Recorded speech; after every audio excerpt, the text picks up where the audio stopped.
2022 చివర్లో ధమాకాతో 100 కోట్ల క్లబ్‌లో చేరిన రవితేజ ఆ తర్వాత వాల్తేరు వీరయ్యతోనూ భారీ విజయాన్ని అందుకున్నాడు. అయితే 2023లో అతడు నటించిన రావణాసుర, టైగర్ నాగేశ్వరరావు సినిమాలు మాత్రం అంతగా ఆడలేదు.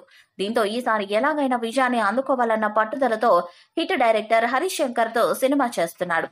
ఇక మాస్ రాజా రవితేజ పుట్టినరోజు సందర్భంగా తాజా చిత్రం మిస్టర్ బచ్చన్ మూవీ నుండి ఫస్ట్ లుక్ విడుదలై అభిమానులను అలరించింది. షాక్, మిరపకాయ చిత్రాల తర్వాత రవితేజ, హరీష్ శంకర్ కలయికలో హ్యాట్రిక్ మూవీగా మిస్టర్ బచ్చన్ తెరకెక్కుతున్నది. పీపుల్ మీడియా ఫ్యాక్టరీ బ్యానర్ పై టీజీ విశ్వప్రసాద్ నిర్మిస్తున్నారు. కొద్ది రోజుల క్రితమే రెగ్యులర్ షూటింగ్ ప్రారంభమైంది. ఈ మూవీలో రవితేజ సరసన భాగ్యశ్రీ బోర్షే హీరోయిన్ గా నటిస్తున్నారు. మికీ మేయర్ మ్యూజిక్ అందిస్తున్నాడు. పుట్టినరోజు సందర్భంగా మిస్టర్ బచ్చన్ తాజా లుక్ పోస్టర్ ను మేకర్స్ రిలీజ్ చేశారు. ఈ ఫస్ట్ లుక్ లో రవితేజ ఫైట్ సీన్ తో కనిపించారు. ఈ ఫస్ట్ లుక్ చూస్తుంటే మూవీలో అదిరిపోయే యాక్షన్ సన్నివేశాలు ఉన్నట్లు అర్థమవుతుంది.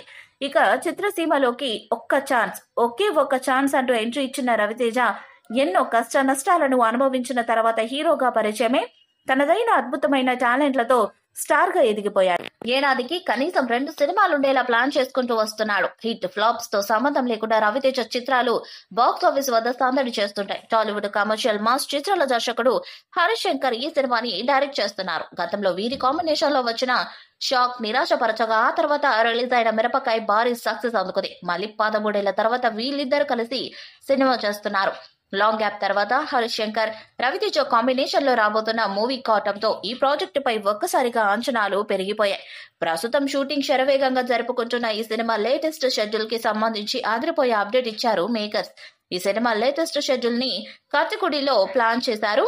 సినిమాలోని ప్రధాన సన్నివేశాల చిత్రీకరణ కోసం మూవీ టీం తాజాగా క్రైకుటికి వెళ్లింది. అక్కడ పరిసర ప్రాంతాలు కీలక సన్నివేశాలను చిత్రీకరించనున్నారు. ఈ సందర్భంగా డైరెక్టర్ హరీష్ శంకర్, రవితేజ కలిసి ఫ్లైట్ లో కట్టికుడికి వెళ్తున్న ఫోటోలను మూవీ టీం సోషల్ మీడియా వేదికగా పంచుకుంది. ఇందుకు సంబంధించిన ఫోటోలు నెట్టింట వైరల్ గా మారాయి. ఇక ఈ సినిమాని హిందీలో అజయ్ దేవ్గన్ నటించిన రైట్ సినిమా ఆధారంగా తెరకెక్కించబోతున్నారు. ఈ వీడియోపై మీ అభిప్రాయాన్ని కామెంట్ బాక్స్ లో తెలియజేయండి. వీడియో మీకు నచ్చితే లైక్ చేయండి, షేర్ చేయండి, కామెంట్ చేయండి. మరిన్ని అప్డేట్స్ కోసం మన ఛానల్ సబ్స్క్రైబ్ చేయండి. అలానే పక్కన ఉన్న గంట సింబల్ గట్టిగా కొట్టండి.